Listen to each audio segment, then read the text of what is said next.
Is YouTube rigged in favor of the largest channels on the platform? Perhaps at this point, you have 50 videos on your channel, and all of them have gotten maybe 100 views if you're lucky. Maybe that's a good video for you. All you're trying to do in this imagined scenario is reach 1,000 subscribers, and you're probably getting to the point where you are super frustrated. I've certainly seen comments on this channel that describe such scenarios, but recently I stumbled upon a Reddit post that also expressed some similar frustrations. They feel as though they're doing everything right. They've claimed they've posted hundreds of videos, and even after all this time, it just to them feels as though YouTube is giving preferential treatment to the channels that are already well established. This makes them feel, of course, like growing as a small channel is pretty much impossible. And I'm here to say that that frustration is completely valid, but it's not as simple as just a black and white issue like pretty much every issue on the internet and social media tends to be. There is some nuance here, because usually someone has a post on social media or they make a video and they express their opinion, and then everybody has a conversation around that opinion and picks one side or the other. So today I do want to give some tips on how to cross that hurdle as a small channel, but I also want to investigate a little bit further into ways YouTube could be playing favorites on the platform in the way so many people think they are. And let's begin with some facts. Number one, YouTube is a business, right? I mean, they make some money off of YouTube Premium and their new YouTube Shop features, and they take a cut of memberships and all that stuff, but at the end of the day, they make the most money off of advertisers. And fact number two is that YouTube would like people to stay on the platform as long as possible. Viewers like you forever, just only watching this platform. The more videos they watch, the more ads they see. The more ads they see, the more products they buy, and the cycle continues. Let's pretend for a second that YouTube is a giant movie theater. There are tons of screens in this movie theater, but only the best movies are going to get the most ideal showtimes. And the theater manager, or YouTube algorithm, is the one deciding how all of that's going to work. In this metaphor, it is the manager's job to keep people in those seats as long as possible. So which movies are going to achieve this for them? Well, obviously, the biggest releases, like Marvel movies, are definitely going to get people to come in the door. Marvel movies being the giant YouTubers on the platform. However, the movie theater also makes room for small indie films, or creators like yourselves, and they have to find a place for them as well. Those movies are a bit more of a risk. They're in the theater, but they're not going to get the best showtimes, because what if people don't stay in the seats for as long as possible? And that is how YouTube feels to creators who are saying the system is rigged against their small channel. How are you supposed to eventually get to that Marvel level of stardom on YouTube if you can't even get people in the door into your theater because the manager isn't letting anybody in? Well, for one thing, YouTube isn't a movie theater as I described it, which is good, but also YouTube is actually trying to make efforts right now to get smaller channels discovered. We have a team that is specifically focused on this challenge of trying to identify audiences for creators that are just getting started, for videos that we don't have a lot of information about. With those videos and channels, we do need to try some different approaches. That clip was from the Creator Insider channel, and it is run by YouTube themselves. And from my own experience, what they're saying there, I've actually seen playing out. I've been seeing in this movie theater plenty of Marvel level releases with 100 million views right next to videos with barely any views. However, this effort from YouTube doesn't exactly solve everything. And from what I've seen, it's not going super well. Like, YouTube is pushing me on my own home feed videos from channels that are very small and videos that barely have any views. But there's a problem. Those videos in particular are about topics that I would just never click on. And just to be clear, I am not clicking on these videos because of how long they are or how many views they have, or it's because it's a creator I don't recognize. No, I'm literally saying the videos I'm being pushed don't make any sense, which is really frustrating for me as a power user of YouTube, because this algorithm knows me, usually. So this is very anecdotal, and I'm just one person, but in my opinion, YouTube is testing videos from channels with less than 1,000 subscribers, but they're sending them potentially to the wrong type of viewer. The way it should work is YouTube should do one of two things. YouTube should show me a new topic from a channel I already watch, or they should show me a topic it knows I already like from a channel that I don't watch. But if you go and show me a new topic from a new channel, the chances of me clicking on that video are basically none. So what are the signals that YouTube needs to match the right video with the right viewer and get them to click? We use the watch history as probably the most important signal that we know about a viewer to figure out what they might want to watch next. Basically, you have to nail the niche. You need to focus on a topic that you're passionate about that also caters to a specific audience. This will help you stand out in a crowded space, and it gives your entire channel the best chances for the algorithm to not screw it up and get your videos to the right people. When we have absolutely no behavioral data, we're going to probably rely more on the metadata, the data that we have in terms of the title and the description, And I would say search is probably the first place for fresh videos. You have to optimize your titles and your thumbnails. And I know people get on us for saying the same things over and over again in some of these videos, right? Like you've heard this advice before if you're not a new viewer, but it's because it is crucial and it remains crucial. But sure, bonus tip in case titles and thumbnails, yeah, I know. Video topic is probably even more important than titles and thumbnails. Your topic should be resonant with people who see it. They should be able to look at the title and thumbnail and understand what the video is about without investigating any further. And then if they do click and they do comment, you need to be engaging with those early viewers. Especially as a brand new channel, I would encourage you to get in the comments section and answer the comments that you're getting. Put hearts on them. Hopefully conversations start, and then the next time you upload, maybe more people will comment because they see that, hey, this creator actually answers their community when they leave comments. That's awesome. The next thing I want to talk about is oversaturation. Can that movie theater get too full to the point where there are no screens or times left? Because it probably feels like that now. But here's a fun fact. That conversation's always been happening basically since the dawn of the platform. Like right now, if you go into the search bar and you type, "Is it too late to start on YouTube?" you will see that this has been a conversation forever. There was a time where everyone thought PewDiePie was just going to be the biggest channel on YouTube and no one would ever surpass him. Well, here we are. So I just don't want YouTube's size to scare you off from making videos or make you feel discouraged. Because yeah, there's a lot of YouTube channels,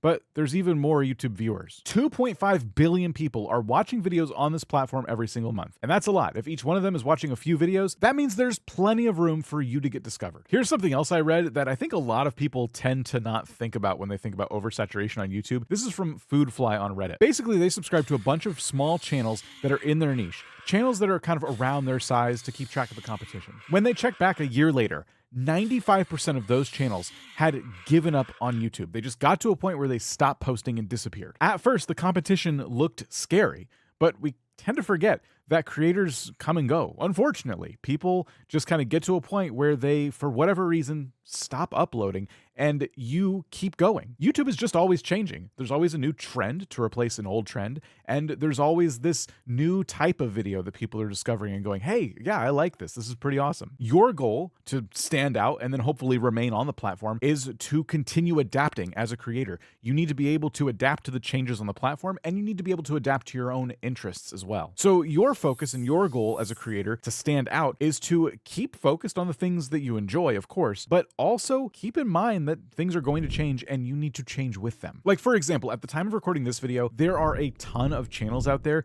making 4-hour-long documentaries, just videos that are super long, super well made, and people are watching them by the hundreds of thousands or even millions. But what happens when channels like us tell creators like you, hey, really long videos, that's a thing you should consider? Well, what happens when everyone makes 4-hour videos? Eventually, there's going to be people who are kind of exhausted of spending that much time trying to get a story. And so someone's going to come in and go, I'm going to tell that story in 15 minutes, right? Like this is just how things ebb and flow. And so all the documentary channels might have to go, crap, no one's watching our 4-hour videos anymore. And so they're going to have to adapt as well. We've talked about audience and oversaturation. So now let's get even further away from the movie theater metaphor and talk about community. Once you've identified an audience and you've been getting them to click on your videos, you really want to think about the type of community you want to build on YouTube and how you would like to build that community. I'm going to be talking about community more and more in the coming months and years because as time goes on, more people are going to make content. Content is becoming easier to make, especially thanks to AI, and building a community is going to become more and more important because that's the thing that's going to help you stand out even more, especially for channels that can't really do it because they choose to be faceless and use an AI voice, and there's just no human to connect with. So it might make sense to start a Discord server or a subreddit that caters to your audience on a deeper level outside of YouTube. If you don't want to do that, at the very least, you should be posting on your community tab and engaging with people outside of your actual video content. What this can do for you is create a space where the people who really love the things you talk about on your channel can continue talking about them even when you haven't made a video. But you can also use it as an opportunity to share a little bit more about yourself too, and build a stronger bond with your audience. Now, you need to be careful not to overshare because parasocial relationships are a thing, but there are things you can do to try and bring people into the fold without divulging too much. So to build those more emotional connections with your audience, one thing you can do is maybe share a little bit more about yourself, personal anecdotes. You can remember to do this as you write your script, but you can also decide maybe if your video doesn't need a ton of research and you're going to be speaking from the heart anyway, instead of a full-blown script, maybe just some notes to keep you on track. If people watch your content and it feels feels like you're reading, it just kind of comes off as less authentic, even though you wrote those words, right? Once you start reading them, it just looks different. In fact, I'm doing a lot of reading for this video you're watching right now. So something I'm personally trying to improve on is, even though I have a fully written script,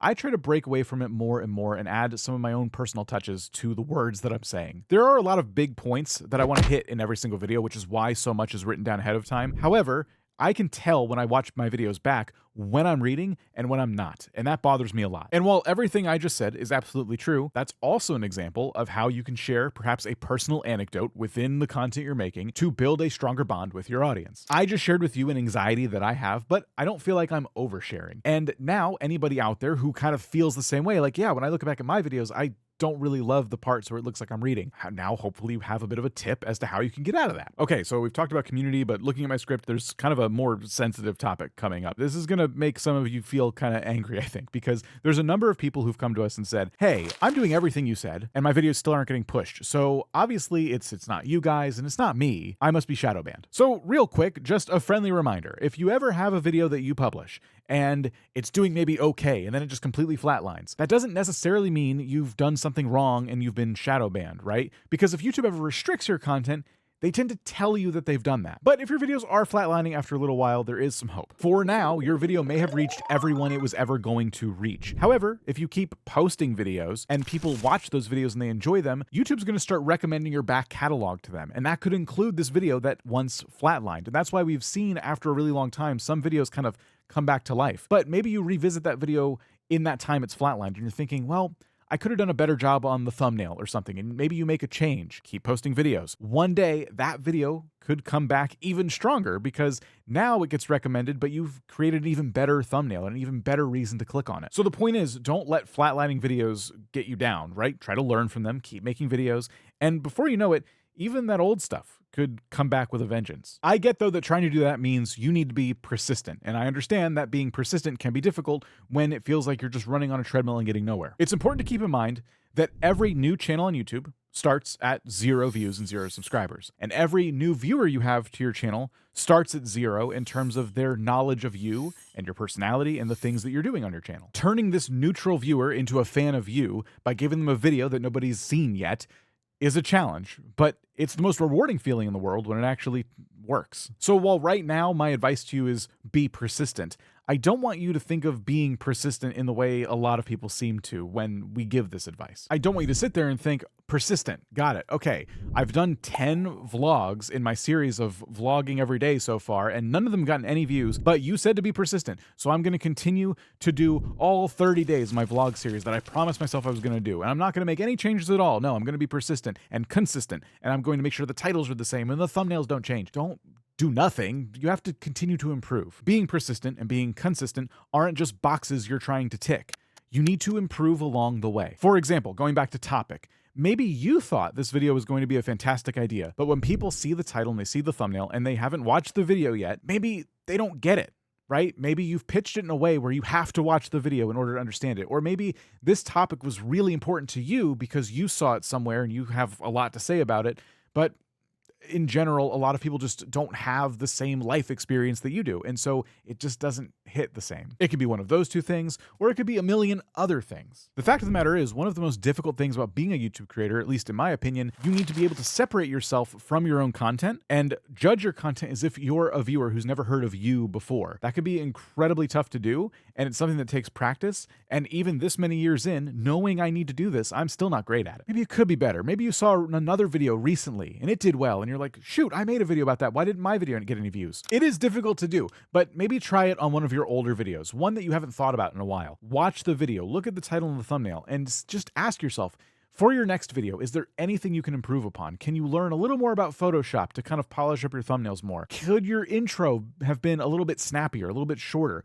And yeah, you can go back and change some of those things about your content, but ultimately apply what you learned to a new video. It's okay to even take another stab at a topic because maybe you've learned new things and you want to apply those things to your next attempt. We remake videos all the time because we learn more things about YouTube and we want to share them with you. What we're trying to do on this channel is help people like you grow your channels. And we don't want you to quit YouTube before you've reached the goals that you've set out for yourself. That's what this video is about. Enjoy.